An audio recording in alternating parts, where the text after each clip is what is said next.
Salut à tous, j'espère que vous allez bien. Aujourd'hui, je vous emmène à Guédelon avec ma petite famille. Je vais te faire une petite vidéo et YouTube et Instagram, comme ça au moins, je fais pas que des petites stories. Et je vais essayer de te montrer un petit peu comment on travaillait avant à l'ancienne. Parce qu'en fait, on vient de cet environnement-là. Donc en fait, nous, dans le chantier, on est tous des bâtisseurs. Hein. Et j'aime bien, moi, aller redécouvrir des anciennes techniques. Dans les vidéos YouTube, tu as vu que je faisais un petit peu de paille-terre, que je commençais à faire pas mal d'écologie. J'ai fait une petite carrière chez moi, donc ici, ça va être super intéressant pour moi de te montrer tout ça et super intéressant pour tout le monde. Voilà, allez, à tout à l'heure, bonne visite. Enfin, à tout à l'heure, à tout de suite, parce qu'en fait, je coupe à chaque fois et je te dis à tout à l'heure, mais ça continue dans la vidéo.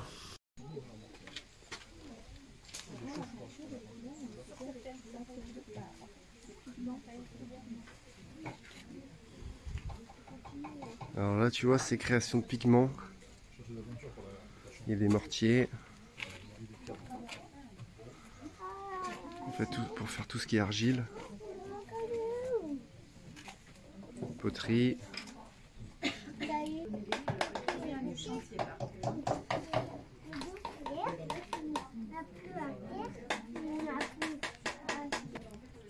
Et les pierres sont chauffées ou... Alors pas les pierres. Non. L'argile. Pardon. Non, c'est plutôt que c'est pas la pierre qu'on va chauffer, c'est la poudre une fois qu'elle est obtenue. D'accord. On va pas chauffer les pierres exprès en tout cas. Ce que vous regardiez là, c'est de la pierre du château qui est faite.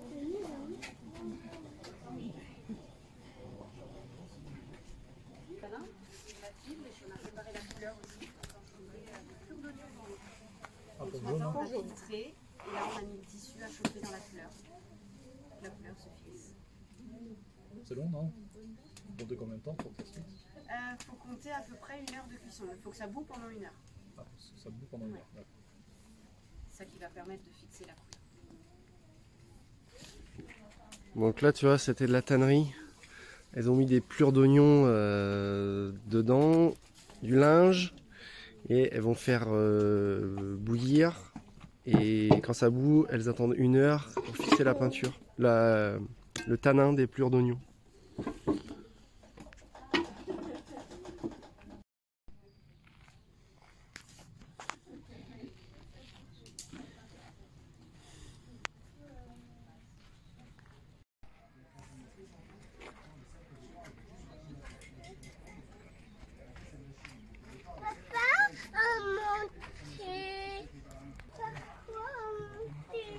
Oh, le soufflet.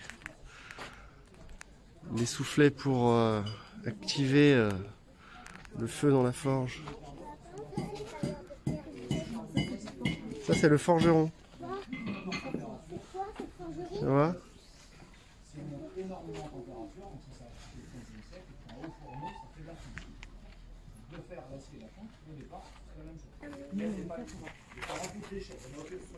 On vient la compacter, on vient taper dessus tout doucement. Chaque fois qu'on fait ça, les gens ils disent non, parce qu'en fait, c'est rien qui m'a plus masse, il en va tout voler. Donc là, celle-là a été compactée, on l'a coupée en deux pour faire voir. C'est plus lourd que ce que je vous ai donné. Il est étonné. À l'époque, il n'y a pas de grue. Hein. Ici, c'est la grue du château. Ils ont leur roue écureuil.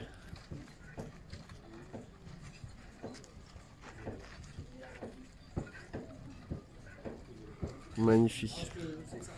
Bon, oh là, c'est toujours des petits esclaves. Là, là-haut.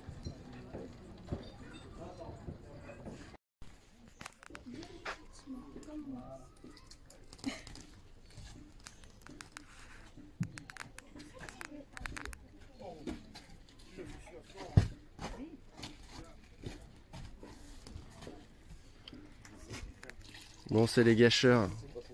Ils n'avaient pas de bétonnière. Ils ont des pelles pas trop mal. Hein. Comment c'est les pelles que vous utilisez là? Non, elles étaient en bois avec la pointe en fer. Le nom de la pelle? Ça, ouais. C'est un râteau, ça, un râteau pelle. On appelle ça une ou à gâcher ou un rabot, enfin ça dépend des...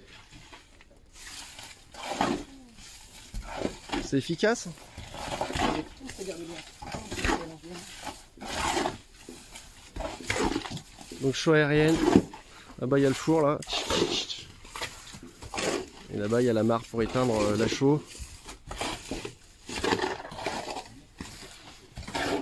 Chaux aérienne, quand il fait de la chaux, il la met après ici dans les tonneaux. Bon là c'est vide.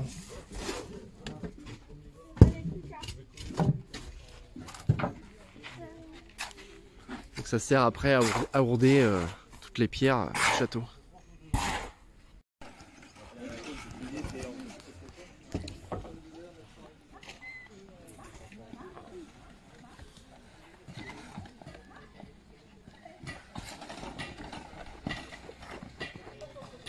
Attention, créneau de cheval. Créneau de poney. C'est la classe quand même. Hein. T'as vu ça?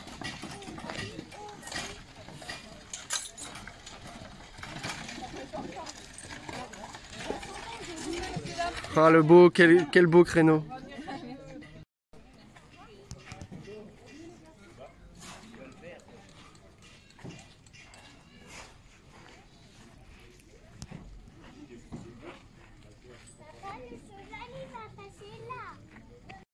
Alors tu vois le château, hein, ils l'ont construit de A à Z. Hein. Il y a 20 ans, ils ont commencé par les fondations. Ils ont extrait toutes les pierres ici du château. Ils ont tout extrait de la carrière ici qu'il y a tout autour du château. On va aller voir les tailleurs de pierre. Ici on a les tailleurs de pierre. Ils taillent tous les cailloux, les marches.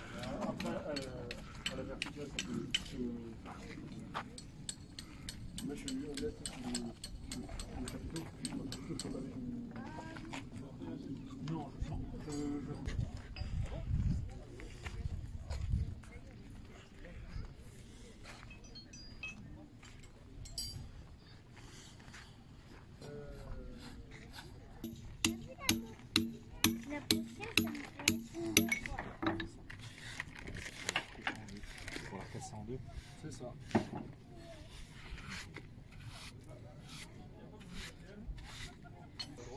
Ça dépend en fait, ça dépend comment la verticale très propre pour le montage, ça prend une tendance à un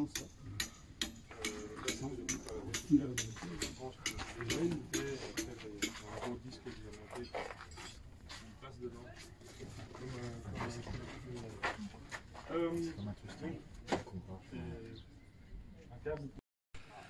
Donc tu vois, on imagine quand même que ça fait 20 ans qu'ils y sont. Hein. Bon, il n'y a pas non plus 50 milliards de personnes à travailler dessus. Mais le château, c'est pas non plus un château très grand sur un gros puits rocheux tout en haut d'une colline. Mais déjà, on se rend compte de l'ampleur du travail pour réaliser ça, quoi. Donc à l'époque, c'était pas des demi, quoi. Hein, les mecs, ils y allaient franchement.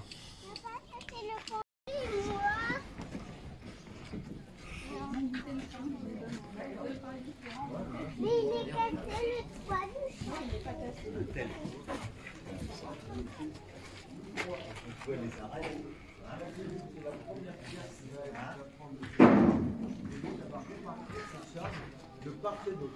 Les charges sont réparties dans les 4 centimètres au vent. Donc si on regarde sur un des côtés. Ah, un marteau à l'ancienne. Donc tu vois la largeur des murs. Hein.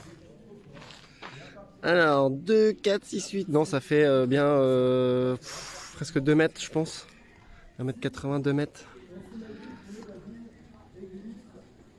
C'est du plein cintre.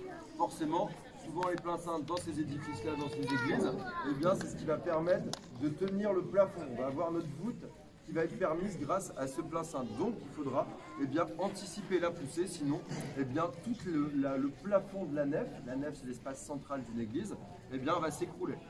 Donc ça, c'est donc s'il faut prendre en compte, et bien sûr, quand on trace notre arc, il faut aussi bien calculer cette poussée. Bon allez, on est rentré à l'intérieur. Regarde, de la belle tomate à l'ancienne. Bah, c'est sûr, hein. C'est à l'ancienne. Garde-manger du château ici.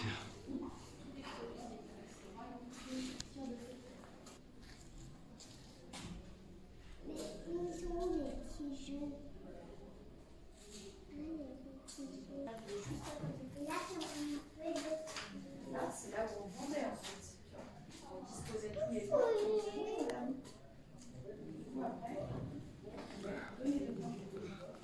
Regarde la meule.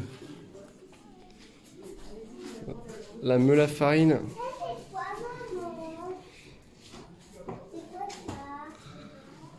C'est là où ils mettaient le pain quand il était cuit.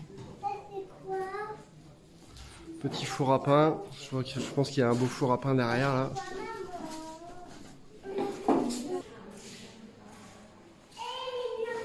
Petite chapelle.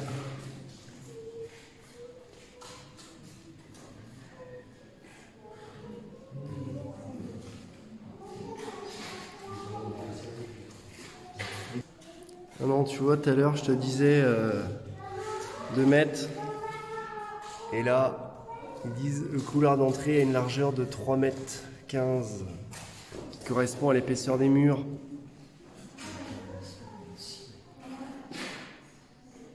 Donc les murs font 3,15 mètres de large. Ils ont intégré un petit escalier à l'intérieur. Ah, c'est beau, c'est beau.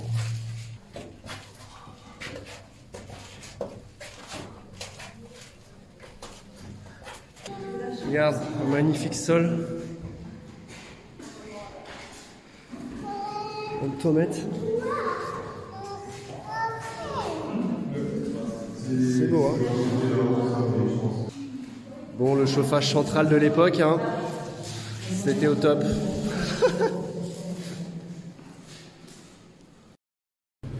Bon, j'essaye de te filmer ça correctement malgré le monde. Hein. On va aller sur le chemin de ronde maintenant. C'est quoi ça? Regarde comme c'est beau. C'est les latrines. C'est où il faisait pipi caca. Voilà, et ça tombait dans les douves en bas. Tu vois, il y a des petits trous pour l'odeur. Alors là, c'est le plus beau, tu vois. C'est le chemin de ronde. Où les gardes faisaient le tour pour surveiller le château. Bon, je parle à mes enfants en même temps. Hein. Tu auras la visite guidée en même temps que les enfants. Hein. Ah, ici, on arrive dans la grande salle.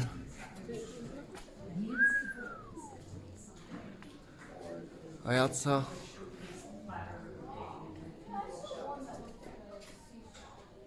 On a une charpente style coque de bateau. Alors je suis pas charpentier, hein, je sais plus le nom exact, mais c'est style coque de bateau. Tu vois. Ça se faisait beaucoup hein, à l'époque. Donc ce qu'on a vu au début de la vidéo, la dame qui était en train d'écraser les pigments, et ben ça sert ici pour faire tout ce qui est fresque. Donc tout ça c'est de l'argile écrasée avec de la chaux. Le fond c'est de la chaux et là c'est de l'argile de différentes teintes qui est mis avec des liants, tu vois. Il y avait de la farine et d'autres produits que j'ai pas tout en tête.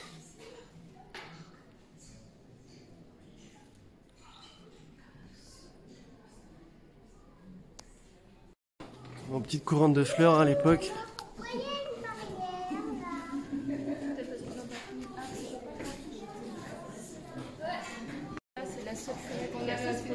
Donc, tu vois, là, il n'y a pas de fenêtre, il n'y avait pas de carreaux à l'époque. C'est de la toile de lin. Un truc comme ça. C'est beau, hein? Bon, niveau isolation, hein, fallait revenir. Hein.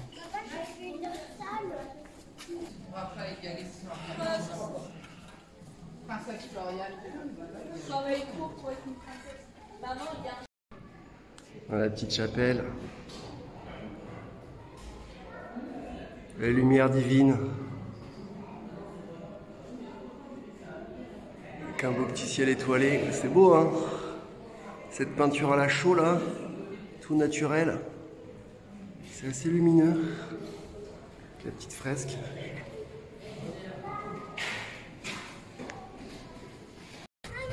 Les chemins de ronde comme ça, c'est kiffant. Hein. Tout en bois là.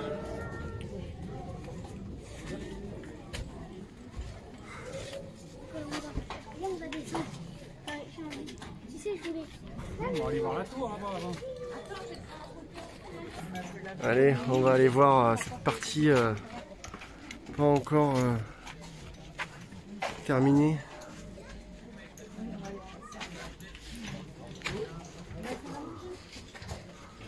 Petit échafaudage.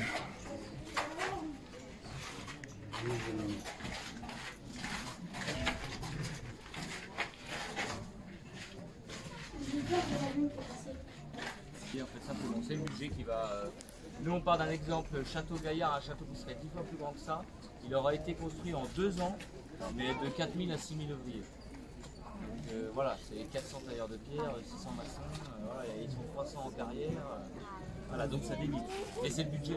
Hein, si vous êtes le roi de France, vous pouvez en Donc peut-être que autant que la tour là-bas. Il faisait beaucoup de dessins pour que les gens comprennent. Ils écrivaient des grands textes et qu'ils apprennent. C'est comme ça que ça se faisait. Comment? Et les sculptures aussi. Mais c'est un peu après. Ok. Merci bien. Alors, merci à vous.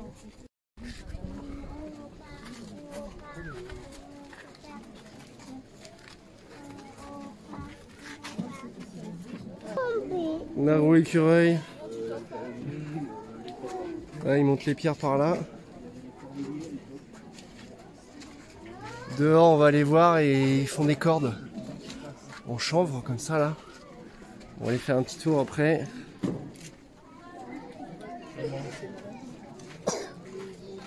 On imagine bien qu'à l'époque, hein, dans les cours comme ça, c'était très vivant. On va descendre par l'autre côté. Alors, tu vois la toiture là, c'est en terre cuite. Et dehors après on va aller aussi voir les gars qui font les bardeaux de châtaignier comme ça. Moi ça m'intéresse parce que j'aimerais bien couvrir ma carter comme ça en petit bardeau de châtaignier là. Donc c'est cool.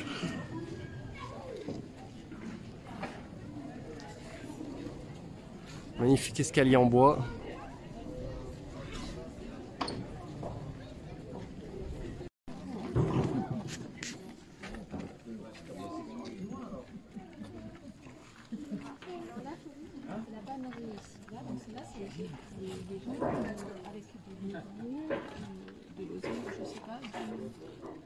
Non, du sol. Tout ce qui était des paniers. Un nichoir, c'est pour les oiseaux. Voilà, des nichoirs pour les oiseaux. Vannerie. C'est de l'osier. Du sol. Du sol? Bah, j'ai pas tout lu. Oui, tu voulais pas, moi, mais on n'a pas d'autre. Là, c'est l'atelier de la dame. Elle va te montrer.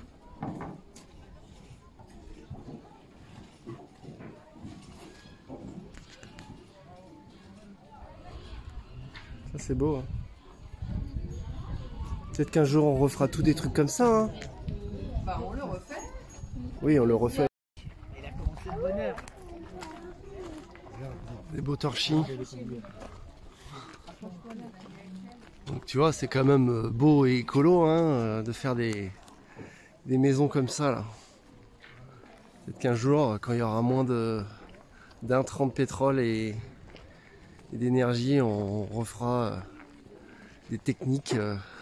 Enfin, on en fait déjà un petit peu, mais on fera peut-être un peu plus à grande échelle, bien sûr en respectant les forêts, le bois et compagnie quoi. Donc effectivement, est-ce qu'on peut faire ça à grande échelle pour tout le monde et de respecter la forêt ça peut être un peu compliqué quoi. Parce qu'à l'époque, au Moyen-Âge et tout, ils avaient tellement coupé de bois qu'il n'y avait plus de forêt. Il y avait moins de forêt qu'aujourd'hui. Donc tu vois, les constructions comme ça, c'est toujours intéressant de voir ces techniques de construction.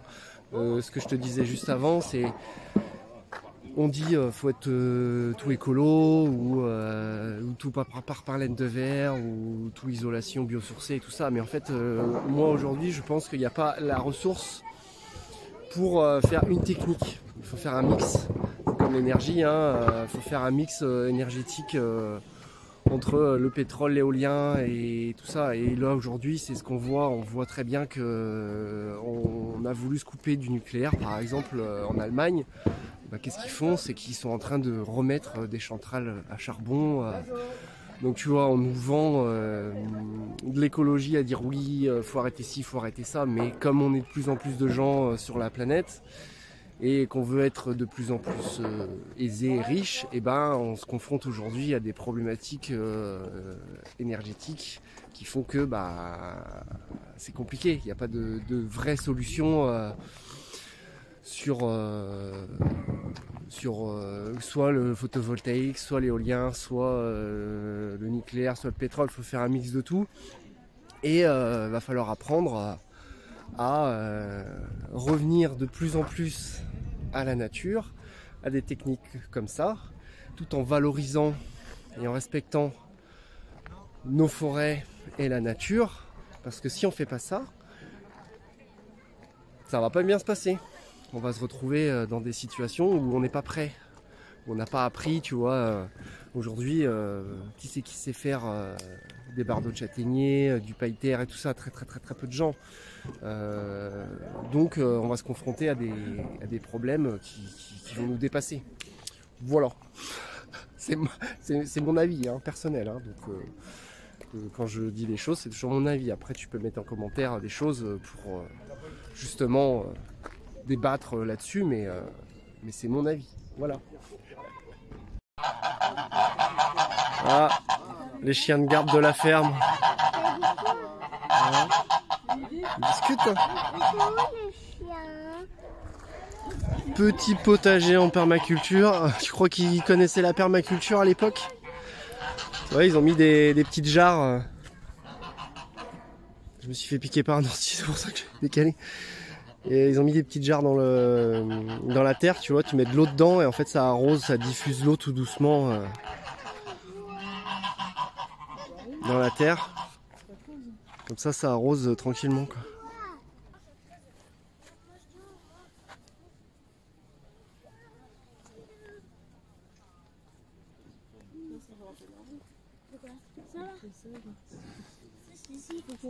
Voilà. Fallait qu'ils se nourrissent qu'avec leur potager. Là où vous savez, là à côté du cabanon, soit en plessage, soit en emplacement. Ouais, ça peut être bien. Plantes médicinales. Du chanvre. Regarde. Le plant de chanvre, il fait 3 mètres de haut, quoi. Donc avec ça, ils vont faire toutes les cordes. Les habits, le lin, c'est beau. Donc tu vois, avec le chanvre qu'on a vu dans le potager, après c'est là, c'est cassé, c'est défibré. Donc nous on utilise la chaîne vote pour faire de l'isolation et après tout ce qui est fibre pour faire du cordage. Bon, moins maintenant, mais à l'époque, ça faisait pas mal. Donc tu vois les outils pour faire des cordages. Ils mettaient 4 brins de chanvre là et après ils tournaient là, ça faisait des cordages.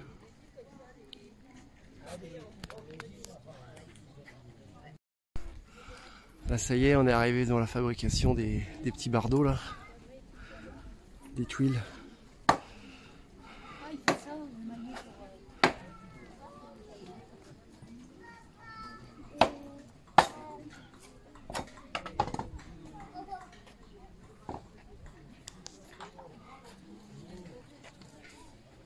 Bon, je vais leur en piquer un petit peu.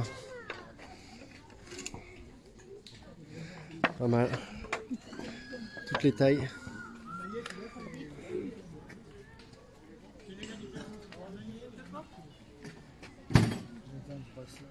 Donc voilà. Bon, tu passes de ça là-bas à ça.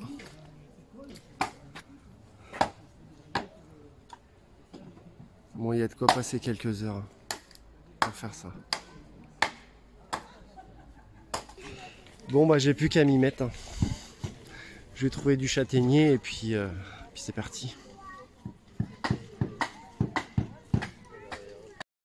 Allez, on va aller voir le potier, tu vois, il doit pas prendre sa terre très loin. Hein. Là, ils ont fait une petite mare là, avec l'argile au fond. Tu vois, il monte là la terre. Et notre ami potier, alors qu'est-ce qu'il fait lui? Il fait...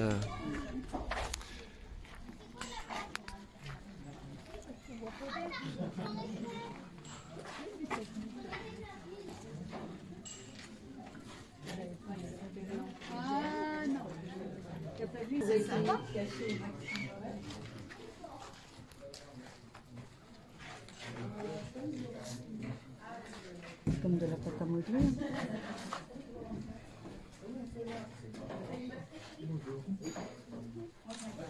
Vous êtes devant l'exposition du jour. Si vous avez envie de faire un petit essai dans l'argile, vous pouvez.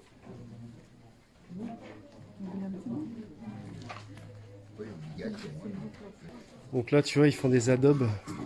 C'est des briques en argile pour faire des constructions.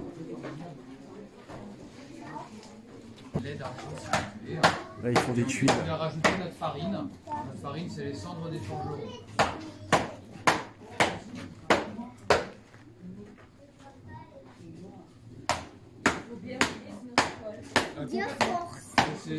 C'est vraiment de la cuisine.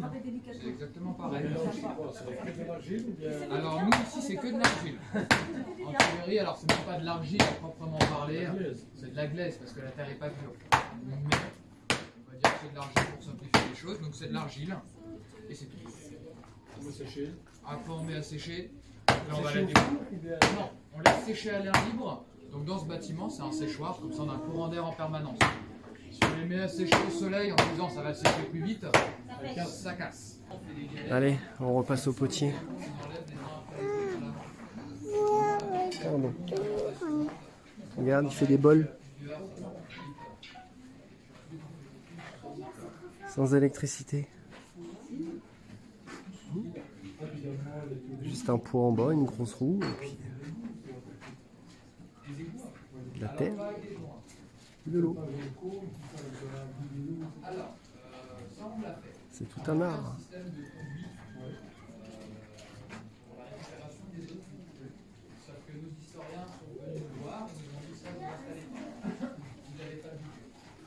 Donc voilà les tuiles, une fois passées dans le four. Et là il y a des tomates aussi, comme on a vu dans le sol du château. De la belle tuile, hein. Tu vois, que de la terre. Un peu de feu. Et du temps. Et du temps. Il en faut du temps pour faire tout ça. Donc tu vois, ça c'est les fours à tuiles. Où ils vont cuire les poteries à l'intérieur. Là c'est un peu style des rocket stove. Ça va monter à 800, 1000 degrés.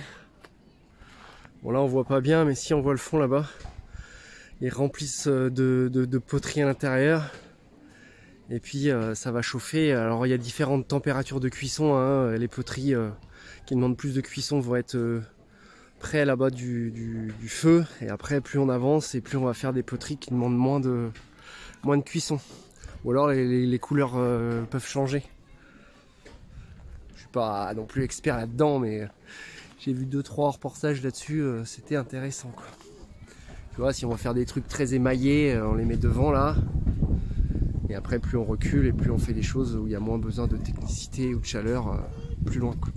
Voilà, tu iras te renseigner sur ces fours là, il y a 2-3 vidéos sur YouTube assez intéressantes sur les fours comme ça.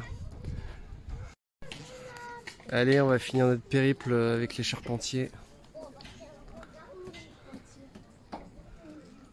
Voilà. Sans eux, rien ne serait possible.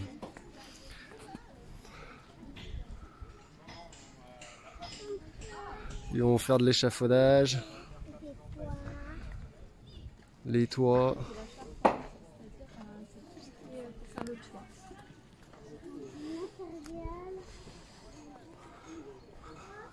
Une belle structure de maison en haut.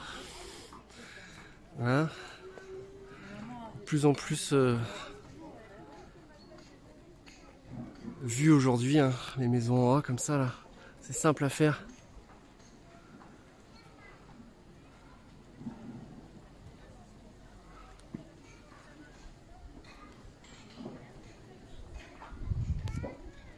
Ouais, tiens, regarde. Donc là, c'est des plus gros bardeaux. Ils sont mis avec des petites chevilles.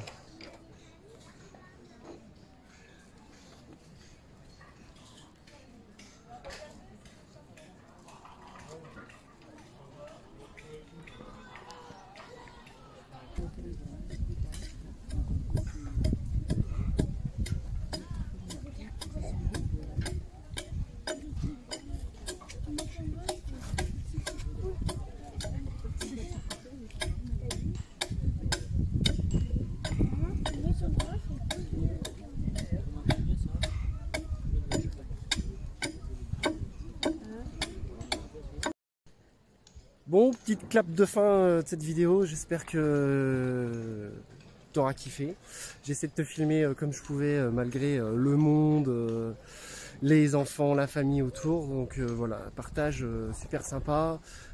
Pourquoi je t'ai partagé ça? C'est parce que moi j'aimerais bien aussi faire plus de construction comme ça, tu vois. Et puis pourquoi pas demain faire des petits stages en paille-terre, me former un petit peu plus au bardeau de châtaignier et puis toujours me former un peu plus à ces techniques-là pour demain s'y retransmettre. Alors pas construire un château fort, hein, mais tu vois, des petites constructions, éduquer les gens un petit peu plus à l'écologie, au chantier participatif. Donc c'est un de mes projets futurs dans les 10 ans à venir, d'essayer de me former encore un petit peu plus et puis pouvoir t'emmener à découvrir toutes ces techniques là, parce que là tu vois les personnes te montrent mais on met pas trop les mains, enfin on met pas du tout la main, la patte dans la terre, les bardeaux, tout ça. Donc ce que je veux faire, c'est monter des formations pour faire ça. Voilà, c'est cool. Donc c'est pour ça qu'on voulait venir ici et puis on était à côté en vacances. C'était intéressant.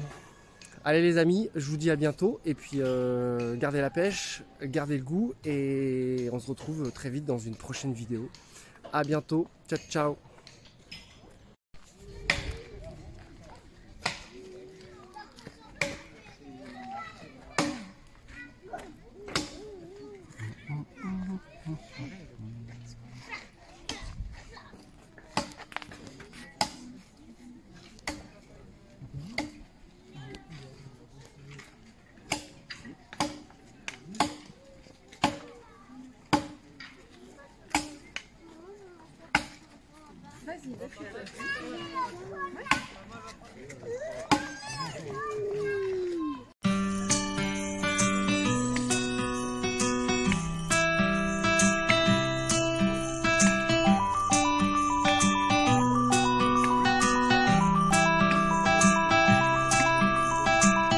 It's a beautiful day, so I noticed through my window a golden array, silver sheets and silver pillows.